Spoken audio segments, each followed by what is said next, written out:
Good morning! Morning session ng ating pumping.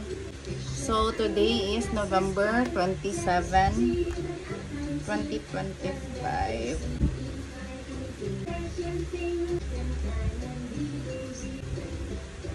So, nag-milk tea kasi ako nung isang araw at legit nga na kapag nag-milk tea ka is malilesen yung supply mo. So, kaya minsan lang ako nag-milk tea kahit super duper love ko ang milk tea. At medyo naninibago na din ako simula nung nanganak ako. Nung nag-milk tea ako ulit is talagang nahihilo na ako. Dati hindi naman. So, kaya limit lang yung milk tea ko this time. Kapag laway na laway lang talaga. Tapos yung in-order ko pa yung malaki talaga na size.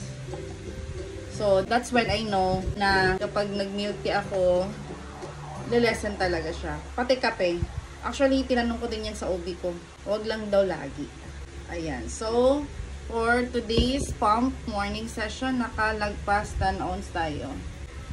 Ayan. Yay! At dahil dyan, babawi ako for today's video. So, balik to more on liquid na naman tayo. Though liquid naman yun siya, pero napapansin ko din, nanonotice ko din na nakaka-lessen din talaga ng production of milk, yung milk tea. That's why, minsan na lang ako umiinom. So, ngayon, back to fresh milk tayo. Again, mga mamshi ko, kung may budget lang kayo, nakakadagdag din to.